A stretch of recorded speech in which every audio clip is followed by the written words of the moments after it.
Oi, nono ano, tudo bem com vocês? O negócio é o seguinte, dando continuidade aos nossos estudos, lá na página 84, tá?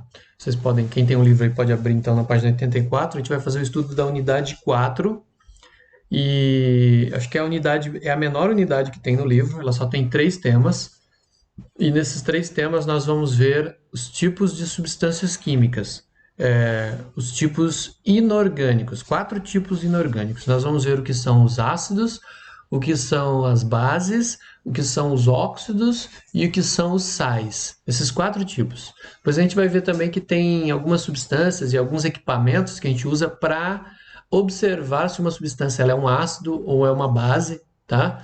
E também nós vamos ver rapidamente como esses tipos inorgânicos reagem entre si, tá? Por exemplo, quando um ácido se reage com uma base, forma, por exemplo, um sal, tá? Então a gente vai ver como isso acontece. Vamos lá então? Página 84. Bom, eu estou aqui com a página 84 e 85, que é o início da unidade 4, né? Está aqui no canto, unidade 4, grupos de substâncias. Tem uma imagem aqui, ó, de uma pedra, né? E tem pinturas. São pinturas rupestres, né? Muito antigas. E vamos dar uma olhada que diz aqui no texto. Deixa eu só aumentar aqui um pouquinho. Deixa eu aumentar aqui, puxar para cá. A gente poder ler aqui, ó. Diz assim: arte rupestre no Brasil. O Parque Nacional da Serra da Capivara, no Piauí, foi fundado em 1979, ou seja, 41 anos atrás. Por seu valor cultural e histórico, em 91 ele foi declarado Patrimônio Cultural da Humanidade pela Organização das Nações Unidas para a Educação, a Ciência e Cultura, a Unesco. Ela declarou que esse parque é um patrimônio cultural da humanidade, então ele deve ser protegido. No parque está preservado o maior conjunto de pinturas rupestres do mundo, as quais registram a evolução cultural dos povos que habitaram a região há cerca de 12 mil anos. Muito antes de Cabral chegar aqui com as caravelas e os portugueses vieram e colonizaram o país, muito antes disso, nós já passaram por aqui, né, muitos habitantes, inclusive, quando eles chegaram, já estavam os índios aqui, né, que eram os verdadeiros donos aí por milhares de anos das terras brasileiras. E diz assim: nos pigmentos utilizados para produzir as imagens estão presentes substâncias como óxido de ferro e o manganês. É usado para fazer a tinta, né? Olha só, de certa forma, esses povos antigos já utilizavam o material com substância química, né? Para poder produzir suas tintas. Aí diz aqui, ó. Essas perguntas aqui eu não vou ler. Aí diz assim aqui no final, ó, por que estudar essa unidade? Já foram identificadas milhões de substâncias. Agrupá-las de acordo com suas propriedades é uma maneira de estudá-las para entender e prever como elas se transformam quimicamente. Essa classificação facilita o conhecimento e a compreensão das propriedades de substâncias não só presentes no dia a dia, mas também daquelas encontradas em registros de valor histórico, cultural ou científico que estão sob estudo. Então é importante estudar os tipos de substâncias químicas, a gente saber o que foi usado, se foi um ácido, se foi uma base, se as substâncias que a gente usa são sais ou são óxidos, né? Por exemplo, ali falou que é um óxido de ferro, olha só, é um óxido, né? A gente vai ver o que é o óxido de ferro, que é, na verdade, o ferrugem, né? Ferrugem é um tipo de substância química. Então a gente vai ver isso agora. Vamos lá, para a próxima página. Bom, então estamos aqui agora na página 86. O título agora é ácidos e bases. Vamos assinalar aqui. Ácidos e bases. Então vamos ver esses dois tipos primeiro. Como são os ácidos, como são as bases. Vamos lá. A classificação das substâncias. É possível classificar as substâncias de acordo com o seu comportamento químico, ou seja, como elas se transformam quimicamente, ou com base em sua composição, como ela é composta, né? Considerando os átomos que as constituem, como estão ligados uns aos outros. A composição e o comportamento químico de uma substância estão relacionados entre si. Vamos lá então. Depois diz assim: substâncias orgânicas e inorgânicas.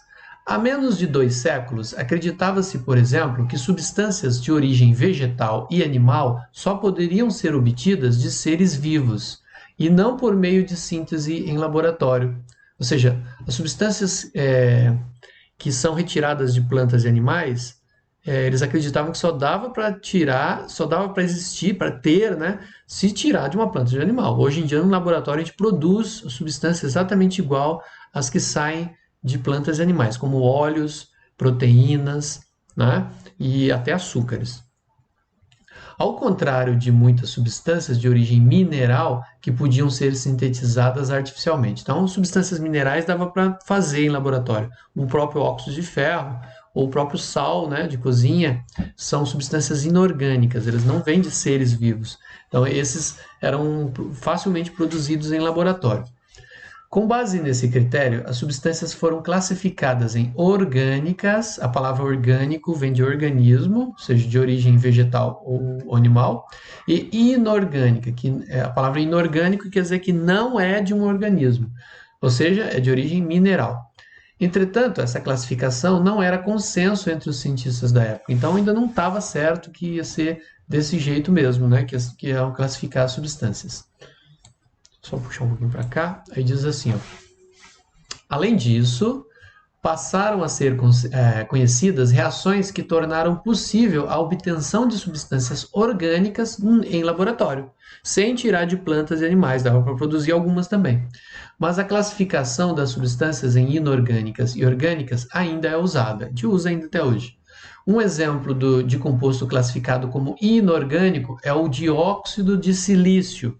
Se escreve Si, de silício, O2. Dióxido, de 2, né? Óxido de oxigênio, silício, né? O átomo de silício. Dióxido de silício. Um dos componentes da areia. Um dos grãozinhos ali, né? Os grãozinhos de areia, eles têm na sua composição o dióxido de silício. Inclusive o dióxido de silício, quando ele é derretido, ele vira vidro depois. A maioria das substâncias de origem animal e vegetal e todos os derivados de petróleo são considerados compostos orgânicos. Então, olha só, de novo aqui, o que é orgânico? Substâncias de origem animal e vegetal e também os derivados do petróleo. Tem origem animal. Afinal de contas, o petróleo foi formado depois da deposição de organismos mortos, né, sob alta pressão e alta temperatura a alta profundidade, ao longo de milhões de anos, formou o petróleo. Aí diz assim, alguns exemplos de substâncias orgânicas. O gás metano, fica junto com o petróleo, inclusive, né, na retirada do petróleo. O etanol, que é o álcool combustível, é tirado da cana-de-açúcar, da fermentação da cana-de-açúcar, e a glicose, C6H12O6, nós já vimos, né, por exemplo, na fotossíntese, a glicose é tirada da cana-de-açúcar também, né? Essa glicose, depois de fermentada, vira o etanol. Então, são de origem vegetal. Bom, aí diz assim, o metano, não falei, mas o metano ele pode ser produzido também por bactérias e também da fragmentação, né, do petróleo, da destilação do petróleo. Aí diz assim, atualmente sabe-se que muitas substâncias classificadas como orgânicas podem apresentar comportamento químico semelhante ao de inorgânicas e que diversos elementos químicos, como o oxigênio, podem ser encontrados tanto em substâncias orgânicas quanto em substâncias inorgânicas. Então, o oxigênio, por exemplo, ele é um átomo que você pode ter lá no CO2, no gás carbônico, que é uma substância inorgânica, mas pode estar na glicose, C6H12O6. O oxigênio está presente ali também. Aí diz lá, assim, existem outras formas de classificar as substâncias, por exemplo, por meio do comportamento ácido-base. Entretanto, essa classificação também encontra limitações, como veremos a seguir. Então, quando eu uso essa classificação aqui, ácido-base, eu classifico muitas substâncias, mas não todas. A gente vai ver isso depois, tá? A gente vai ver isso agora, aliás. Só para, antes aqui de virar a página, tem uma árvore aqui, está dizendo que ela chega até 20 metros de altura. Vamos ver o que diz aqui, ó. Algumas substâncias obtidas de plantas, desculpe, algumas substâncias obtidas de plantas podem ser utilizadas na produção de medicamentos. Na imagem, o salgueiro o nome dele é Salix sp, é uma planta da qual se isolava a salicina, substância, né? Os extratos da casca dessa árvore eram usados para baixar febre e aliviar as dores de cabeça, tá? Então era a salicina que fazia esse efeito. Posteriormente, o ácido acetil salicílico, olha o nome, substância derivada da salicina, passou a ser sintetizado pela indústria farmacêutica, ou seja, em laboratório. Então, antes usava a salicina para curar dor de cabeça, era tirado da planta, do salgueiro. Depois aprendeu-se a fazer essa salicina em laboratório. E aí a gente tomava, né, o que não se toma muito, mas um remédio chamado AAS. Ele escreve assim, ASS, é o ácido, aliás, é AAS.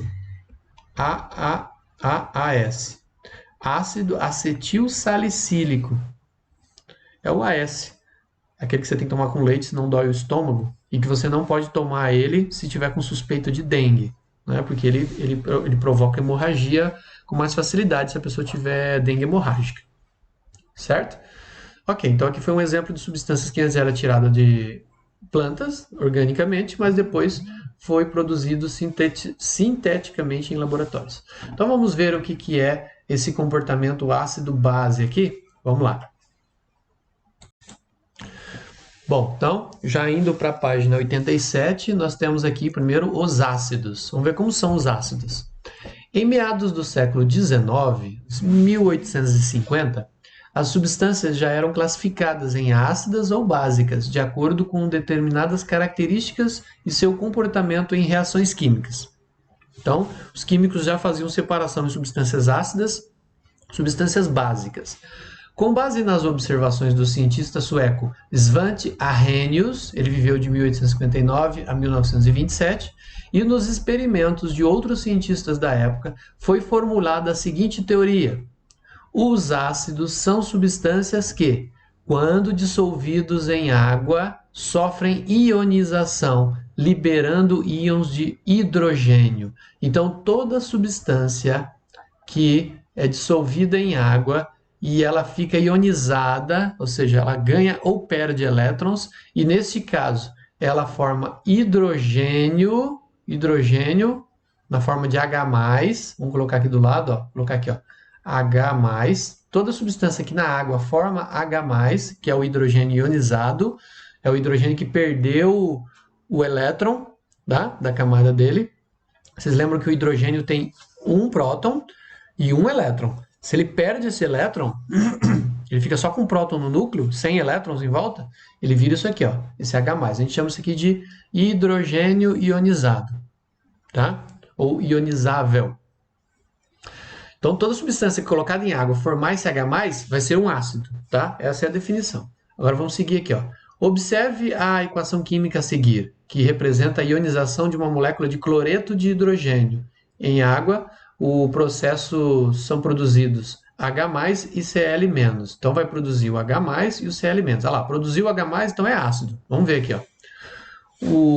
Nós temos aqui o cloreto de hidrogênio, ele se escreve como HCl, e tem um G aqui do lado, quer dizer que ele está na forma gasosa.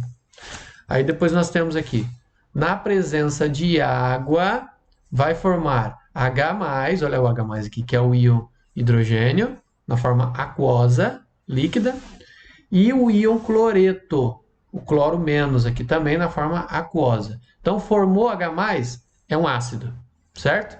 Então, esse cloreto de hidrogênio aqui, a gente vai passar a chamar ele de ácido, a gente vai dar o nome dele de ácido clorídrico. Ácido clorídrico, tá bom? Esse cloreto de hidrogênio vai ser chamado de ácido clorídrico. Então tá aqui do lado, ó, a molécula de HCl, tá dentro do vidro. Ele colocou aqui o verdinho é o átomo de cloro e o branquinho é o átomo de hidrogênio, tá? Então tá aqui, ó, HCl gasoso é o composto molecular. Tá dentro do vidro. Aí letra B, tá ali embaixo. Vamos passar aqui para baixo, ó. Molécula de HCl ionizando-se em água, ou seja, coloca na água agora. Pega o HCl e despeja ele aqui na água. O que vai formar? Vai formar um monte de íon H aqui, ó, H+, tá? Olha lá, tem um H+ aqui e ele está preso em moléculas de água. Aqui também, ó, vai formar H+ aqui presos em moléculas de água, tá? E aqui o verdinho também está cercado por água, ó. Cercado por água, cercado por moléculas de água, que é o cloro cercado por água, e o hidrogênio aqui também cercado por água. Ou seja, você tinha o hidrogênio e o cloro juntos, agora eles estão separados. Você tinha HCl, e aí quando você colocou na água, agora você tem H+ com Cl-. Separou os dois, você ionizou os dois, você deixou o hidrogênio sem elétron e deixou o cloro com um elétron a mais. É uma transferência, né, do H para o Cl. Então isso aqui é uma ionização. Toda vez que acontecer uma substância for colocada na água, H2O, e surgir esse H+, quer dizer que ela é um ácido. Beleza, vamos seguir aqui. Portanto, de acordo com essa teoria, o HCl, né, o cloreto de hidrogênio, é uma substância de caráter ácido.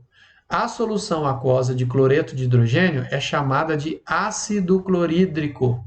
Então vai ser o ácido clorídrico.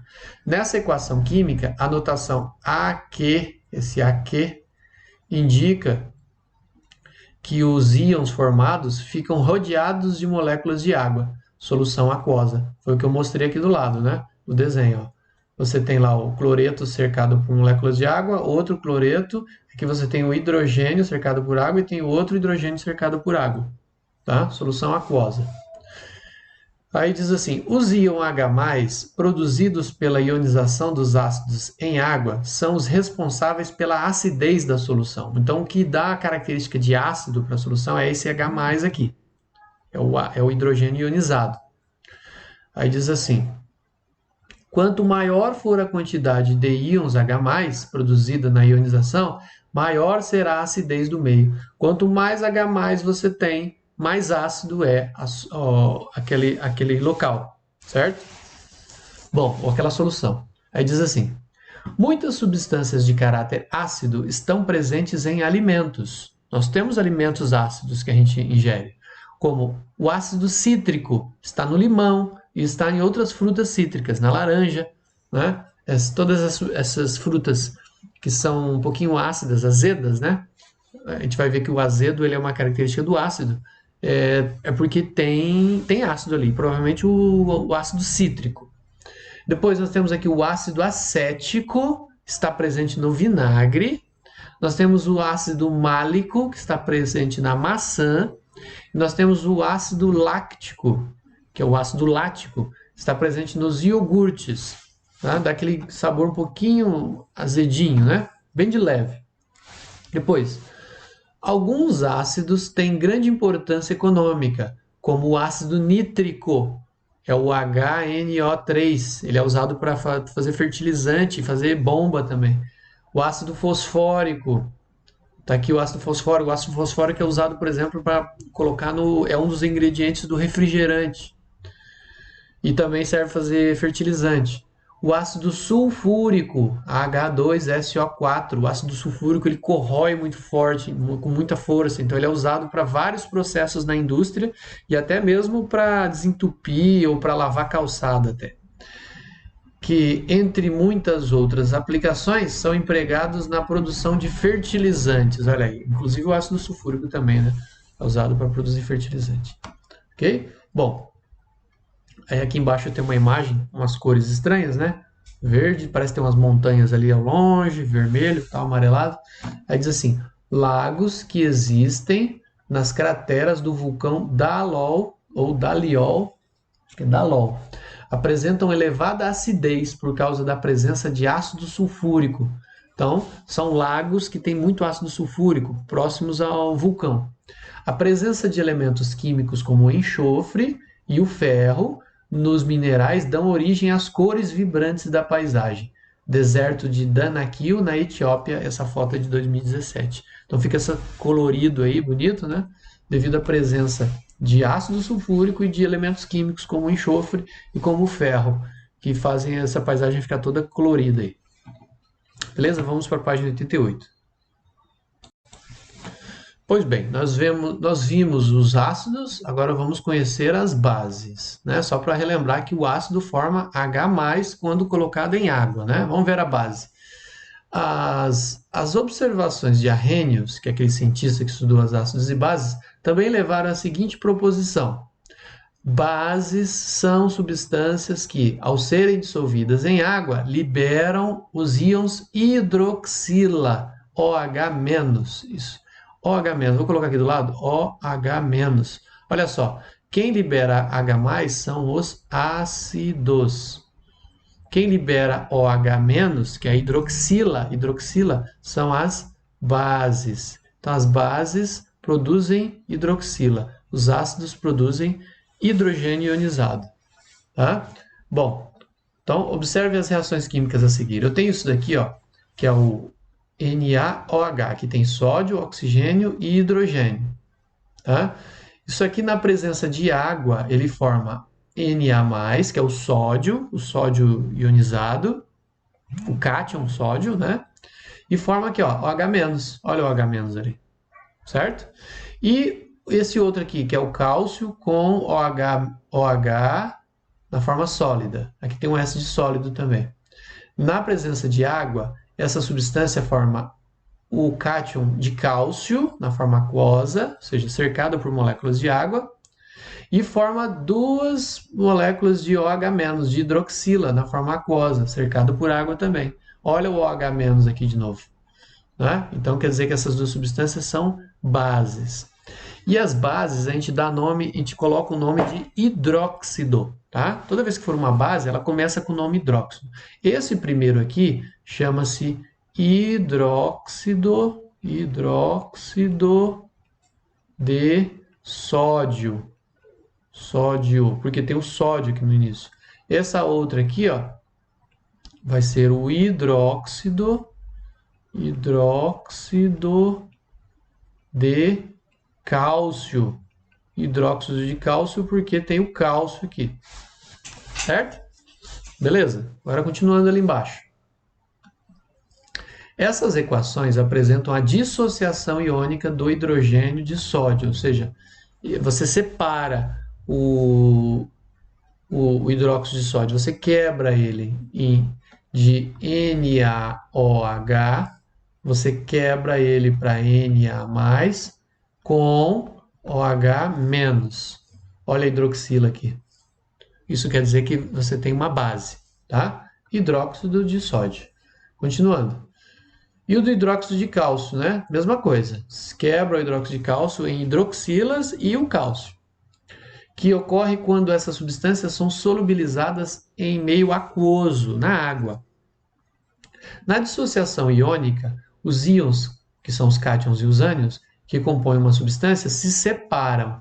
Como ocorre a produção de íons OH-, nesse processo, tanto o hidróxido de sódio quanto o hidróxido de cálcio são considerados bases. Então, se eles formaram OH- na presença de água, então eles são bases.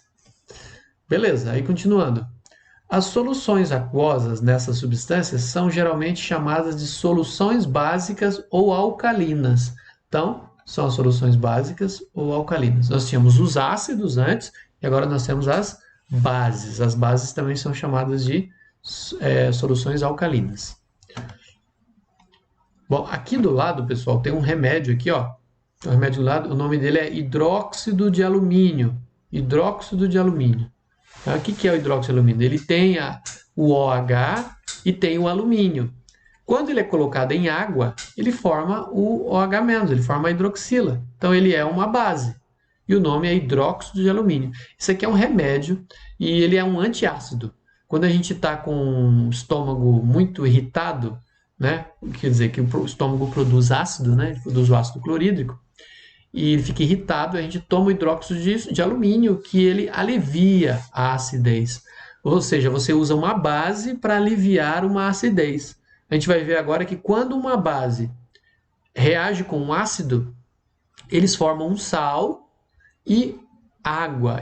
Então não tem mais nem ácido e nem base, eles se neutralizam, é uma reação de neutralização. Então vamos ver aqui, ó.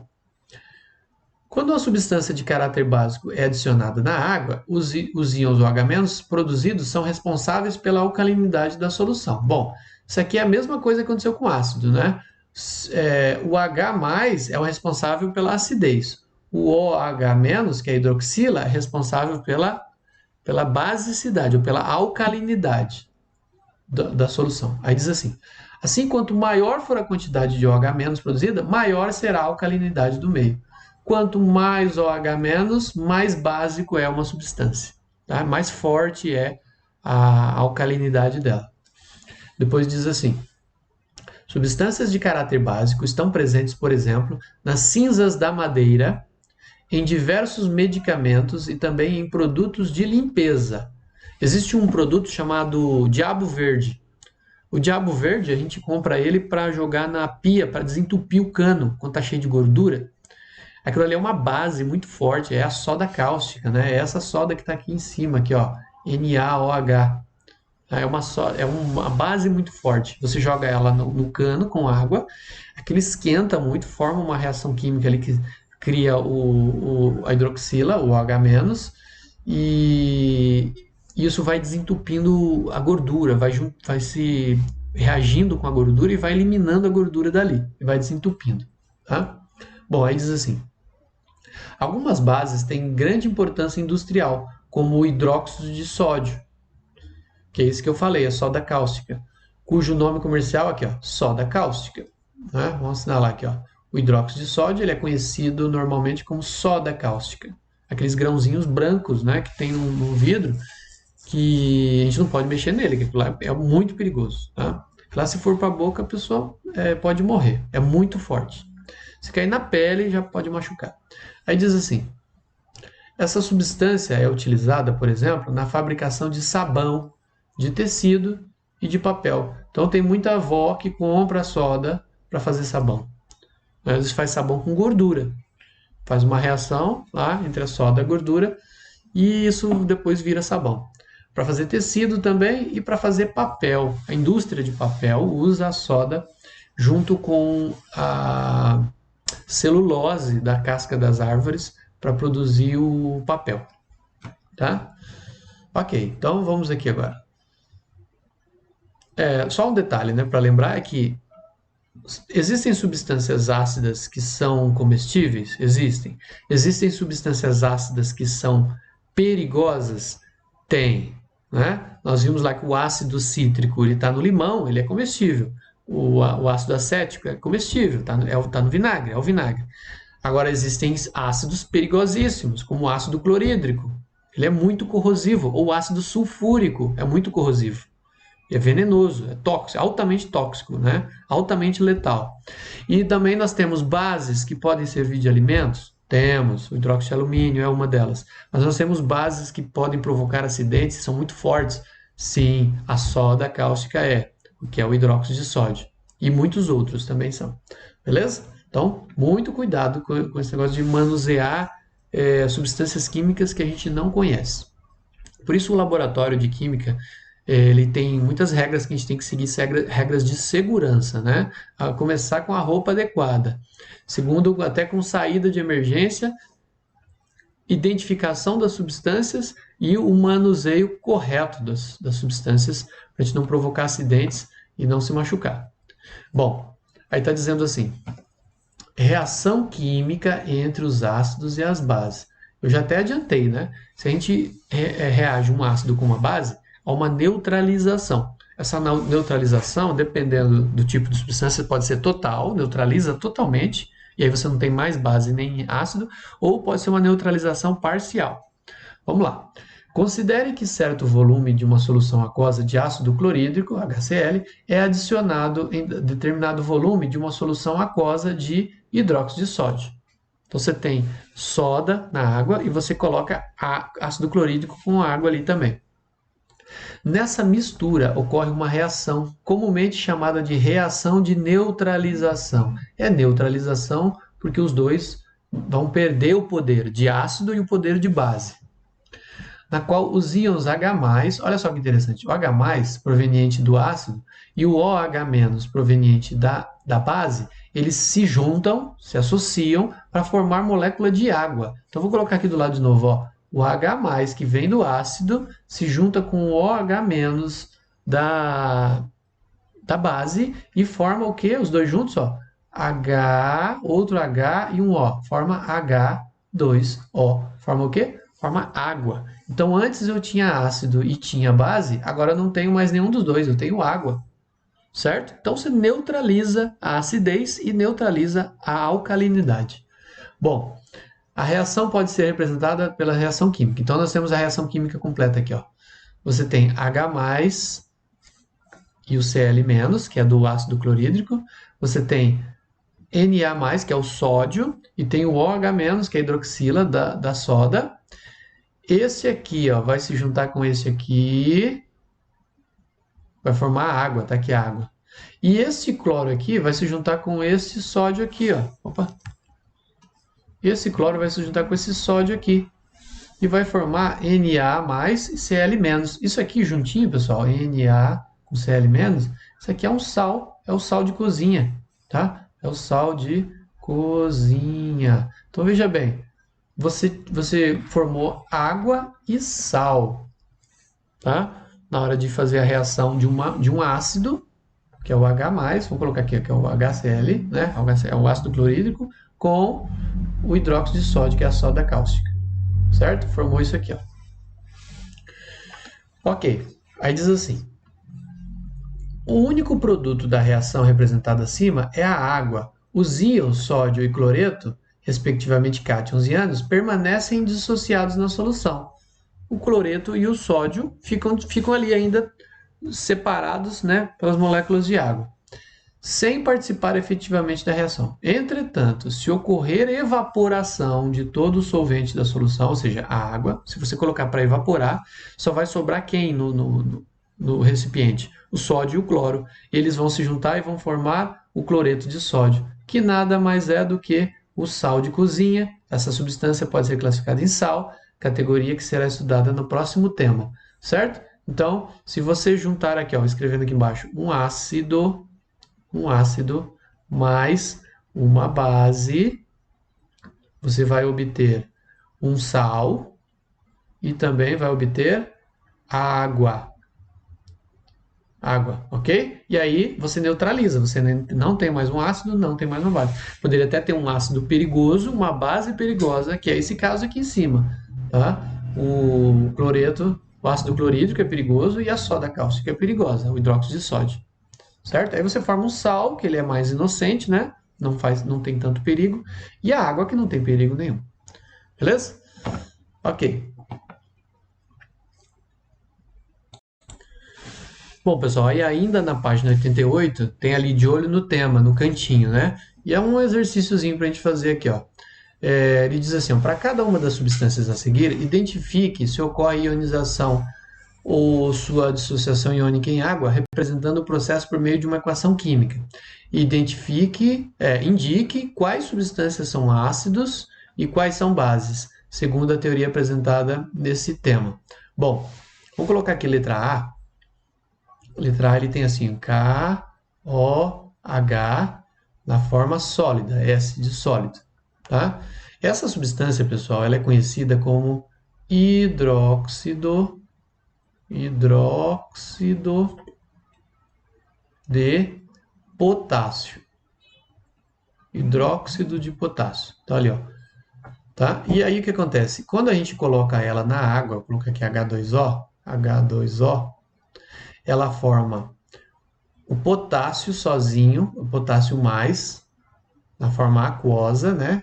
Colocou na água, vira aquoso.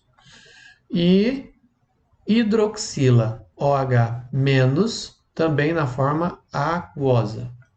Tá? Essa é a reação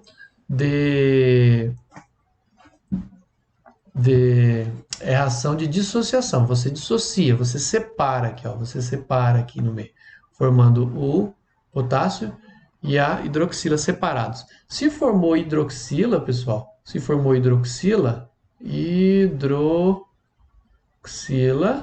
obviamente isso aqui, essa substância aqui, ó, Aliás, deixa eu voltar aqui. Se formou hidroxila, então quer dizer que essa substância aqui é uma base. É uma base. Ok? O hidróxido de potássio é uma base. O nome também entrega, né? Tudo que começa com a palavra hidróxido é uma base. Tudo que começa com a palavra ácido, óbvio, é um ácido. Letra B. Nós temos o seguinte: HF na forma gasosa. Isso aqui, quando é colocado na presença de água, forma o H+, na forma aquosa, e forma o F, na forma aquosa. Bom, o que é cada um? Esse F aqui fica negativo. Isso aqui é hidrogênio ionizado.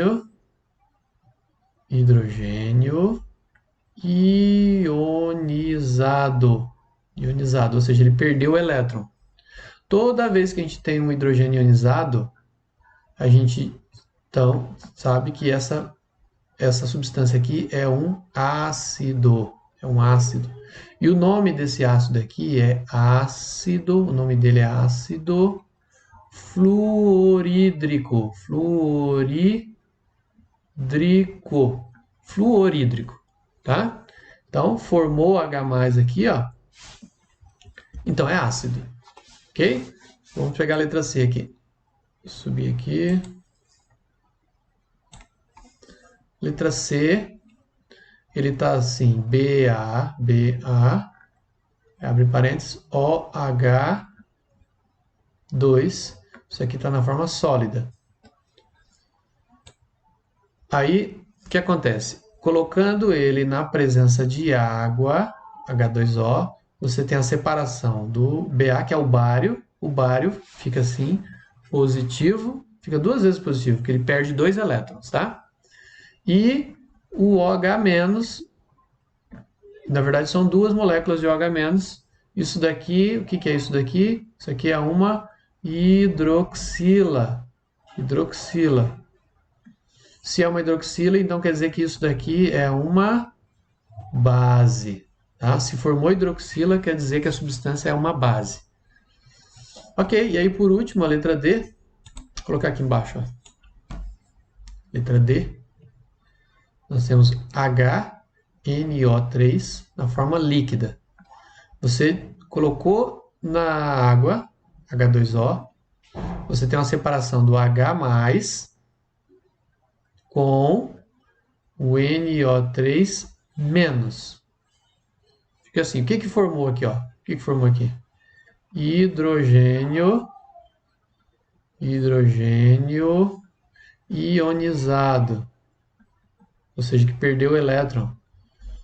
Se formou hidrogênio ionizado, então essa substância aqui, ela é um ácido. Só pode ser um ácido.